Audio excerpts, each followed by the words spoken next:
shorty. Think you can take this body on you, on you. Let's have a private party.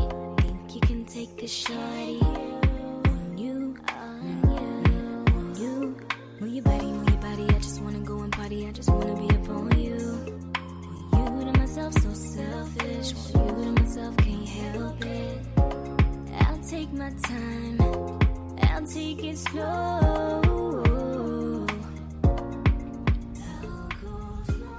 I take my time, take my time, take my time, take my time. All right, thank you guys so much for tuning into episode 8 of the Let Me Speak podcast. I am your host, Deasia. And that song you just heard was Go Slow by one of my wonderful guests, my first female guest here, Wow B. Girl power, hey. Thank you so much for joining. I appreciate it again. And I've been telling you, thank you a lot. I just can't thank you enough. Thank you so much. And also we have here, who else do we have here? Go ahead and introduce yourself. I'm Jackie. Jackie, she's the one I'm telling everybody, but Jackie is my mom. Hey, Ma! Mom is on here for the first time. Big shout out to Mom for coming out to the podcast. Thank you for inviting me. Thank you for inviting me. Thank you for coming. All right. So, the first thing that I want to just jump into, a little bit what we were talking about earlier, is everything that's going on with the border. There's been many kids dying at the border. At least 6 children have died at the U.S. border. Right. Recently, there was a woman by the name of Sarah Fabian. I'm going to play a little clip in regards to her a little bit. But she's a Trump official. She was recently in court for about conditions for detained migrant kids. And she is saying that the kids detained do not need soap or a bed. Ridiculous. What do you feel about that? I think it's ridiculous. I mean, is she going home to a bed and some soap? You know what I'm saying? She's a Caucasian woman. Right.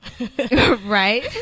I think it's ridiculous. This whole situation, this even being a thing is really crazy to me. Yeah. And, on my mom's side, my mom is Mexican. Mm-hmm. So, there has definitely been a lot of tension, just us talking about it and, a lot of fear. Like a lot of my family members don't even want to travel, and they've been here for years. They're U.S. citizens. But I'm actually curious to know, because we don't have any contact with our family in Mexico. So we're curious to know, like, on that side, what's going on. It's definitely a very, very scary situation. I mean, and then I think this weekend they're supposed to be doing like the raids. They're doing the ICE raids, and it's just crazy to think that like a lot of the people who with the Trump administration, they're saying that we're going out searching and detaining and deporting these immigrants, and their defense is, oh, it's legal. It may be legal, but is it right? I mean, slavery was legal, right? But was that right? Right. And it's just. It just blows my mind that their hearts can be so cold to children being separated at the age of 2 years old from their parents, and they're gonna be traumatized for life. Exactly, and they don't care over what, like what is he really accomplishing by doing this? Yeah. So I mean, as far as like my side of the family, the times that we had family come over here. And my mom also teaches Spanish, but she also teaches English to people from Cuba, Mexico, Haiti. She teaches English. Mm-hmm. So she said that, people that are coming over here are scared for their lives. They're not coming here to make a muck out of anything. They're coming here because they're running away from something. Yeah. So you're just, you're shutting those people out and then putting them through all this trauma at the same time. Like, over what? What are we getting out of this? What's happening? We're not getting rid of the criminals. We're not getting rid of the rapists or whatever the hell he think he doing. Like, and I just feel like you said, we're not getting rid of the criminals and getting rid of the rapists. Majority of the stuff that I feel like has been happening in the news, it's not been Mexicans. It's been pretty white. Yeah. But I'm gonna go ahead. I want to play this clip about from Sarah Fabian and see so everybody can listen to the foolishness she has to say. Really going to stand up and tell us that being able to sleep isn't a question of safe and sanitary conditions? Your Honor, I think what I'd like to stand up and Not say really gonna say is that. to focus the court on what the question is. Any number of things might fall under those categories, and I think Yes, but sleep surely does. right? You can't be safe and sanitary or safe as a human being if you can't sleep. Well, And you said in your briefs it doesn't say anything about sleeping, so therefore there's nothing in here about being able to sleep. I think the concern there is, Your Honor, the court finding that sleep, for example, is relevant to a finding of no safe and sanitary conditions is one thing, but the ultimate conclusion is safe and sanitary is a singular category in the agreement, and it was one has to assume left that way and not enumerated by the part. All right. A mess. This is ridiculous. Whole lot of mess. This is ridiculous. I want to hear from you, Mom, because, you being a fourth grade teacher, Mom is a fourth grade teacher, and 99% of her students are Hispanic, and majority of those Hispanic are Mexican, coming from Mexican background. So how do you feel, being a teacher? I know a lot of them, I know a lot of them are fearful with their parents and their families, and if they haven't already had the experiences already with, their parents or whoever, their family being taken from them. I'm watching this lady, and as I watch her, I'm thinking in my mind that this isn't real, that this is all unless you see a ploy. the country we live in, like, this is not real. These are not her real feelings. You can't be. These can't be your real you'll be feelings. surprised, yeah. Because what about the humanistic part of people? They're human. Not only are they adults, Children. but they're children. And for you to say these things, in my mind, I'm thinking, this is all a ploy. This is all something that she needs to have to get what she needs to get done for her. Where do you think it's coming from? Like, I don't think this, I just think this is a setup. And I believe and that's how it's she really feels. you think so? It's, She I wouldn't be. And I think for me personally, it saddens me that I want to accept that this is for real for her. Because this is what we're living in. If this is for real for her, that this is the world that we're and our country has come so far for us to be having this conversation to right be now. having this conversation. Crazy. It doesn't matter. This is a child. Are you saying that sleep doesn't matter? I'm sorry, ma'am. How many hours of sleep do you get a night in your posh area where you live, in your opulent household? Tell me. What is More sleep than for enough. you? Yeah. And if you watch the clip, one of the other judges was saying, they didn't. They're not going from sleeping at the Marriott hotel and they're sleeping in these conditions.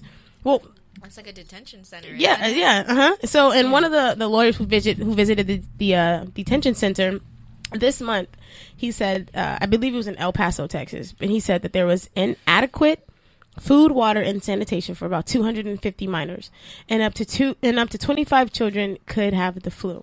So, with that being said, and at least 24 adults and 6 children have died in the U.S. custody under Trump's border policies. Okay, so you're saying to me. So, with that being said, yeah. So let me just. This is what I think I heard you say, that in America, that children, They don't matter. it doesn't matter, and doesn't care that they get water.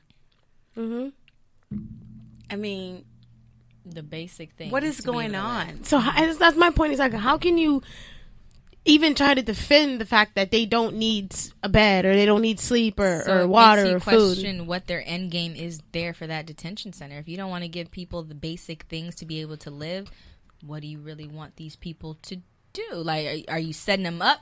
Like to die? Like, is that what it seems like? Is that what the end game is? That's what it seems like, because people are continuously dying from this. And it's kids. Yeah. And it's like, okay.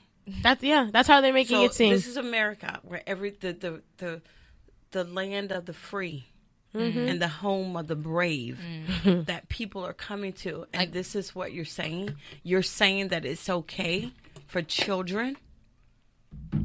I can only imagine like what other countries think of us right now. You know what I'm saying? Like, we're a joke. yeah. It's embarrassing. It is. We are definitely a big joke in the eyes of a lot of different in the eyes of a lot of other countries. It's sad to say. And again, like I was saying, the raids are supposed to be happening this weekend, and there's been a lot of posts like trying to warn people in certain areas. And living in California, majority of my friends are Mexican. My best friend is Mexican, and I just pray for their protection. I had an old coworker. He was telling me when Trump first got in office, he was telling me that he was a little worried because his mom, she wasn't over here, legal, and it just hurts my heart that he was worried about that. My mom is legal and has been here for, I'm 28. It's been here for forever, and she was nervous to travel anywhere. And that's so sad. It's so sad. She has to be nervous. She's nervous about yeah being in America. That's so sad to me that you have to be sad because of your race. And all that this country has come to, all the wars that we fought, and all the slavery and the segregation, and we're back here. It's not over. This is, it's pathetic. It is. I agree. But moving on, I want to get in a little bit about, I don't know if you guys heard about the gentleman, Willie McCoy. He was 20 years old. Did you hear about that? I heard, and I was disgusted. So let's just give the listeners a little background. Willie McCoy, 22-year-old man. He fell asleep in his car in the drive-thru of a Taco Bell. Oh, yeah, I saw that. And he was shot at 55 times in 3.5 seconds. Now, it was disgusting. This is what I don't understand is that they're saying it's just. So he was, like I said, he was asleep in the drive-thru, and the police are the ones who woke him up. So you don't even give this man a chance to wake up, defend himself, anything. You just immediately start firing. But even if whatever happened, one shot to the head wouldn't have done it. Like 55 You had to times. shoot him 55 Why times. Why did you even shoot him? Period. Like, you didn't even give him a chance to defend himself. Right. And what makes me upset is there was a gentleman by the name of David Blake. He was a police consultant and a retired peace officer. Now he's saying officers are not required to wait until a weapon is pointed at them to take the necessary steps to save their own lives, making their actions reasonable. All these loopholes. Exactly. Man. And they're saying that they had reasonable suspicion to detain him. Right. Which they did not. They killed him. They didn't even Right. detain him. So the police are saying they had reasonable suspicion to detain him because they found him asleep in a car with a weapon, a gun. When was it illegal to have a gun, though? Like, isn't that our right to bear arms? Yeah. You know what I'm saying? It's just like it's so confusing. You know, as a civilian, like, okay, am I going to protect myself, or am I putting a bullseye on my Exactly. back? My But point. to my And it makes understanding, he had the gun on the seat somewhere, right? And I when think they so, yeah. approached him, because you're startled, that is it's an automatic. I don't that even you're gonna think grab he. your gun. I don't even. He reached for the gun. That's what I got out of the whole situation, that he reached for the gun, which was already in his seat. Right. So I do understand the officers being. I do understand aware? for the officer being aware, but what I don't understand is it doesn't take 55 shots. Right. To And get the they job be done. having their little microphones, call on a microphone from Yeah. a distance, be like, "Hey, wake your ass up." And my thing, if they woke him up, they could have woke him up and detained him immediately. They could have taken him out of the car while he was half asleep and handcuffed him. Hell, you could. There were so you many- could have tased him. You could have tased. There were so many other options than to. Or you could have shot him with a beanbag. Even done that. anything. Even that. Like, they could have punched him. Not saying any of those would have been, but it because would it be would have been better than alive. it would have been exactly. It would have been Even better alive. than to have just killed him like that. I think there could have been better protocol to that. He did not have to die. I think that, with the police officers being trained, I think that there could have been better. There could have been a Exactly. better outcome. But then again, don't want to play the race card.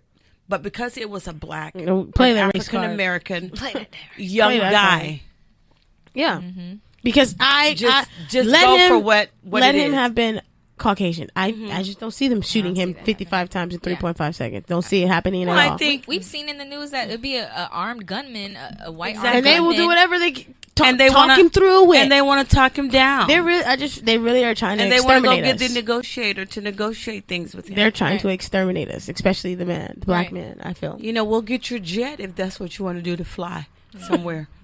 they will. Like, they cater to them. Exactly. Yeah. They definitely do cater to them, and it's ridiculous. Speaking of, there was also a Missouri man. He was a Caucasian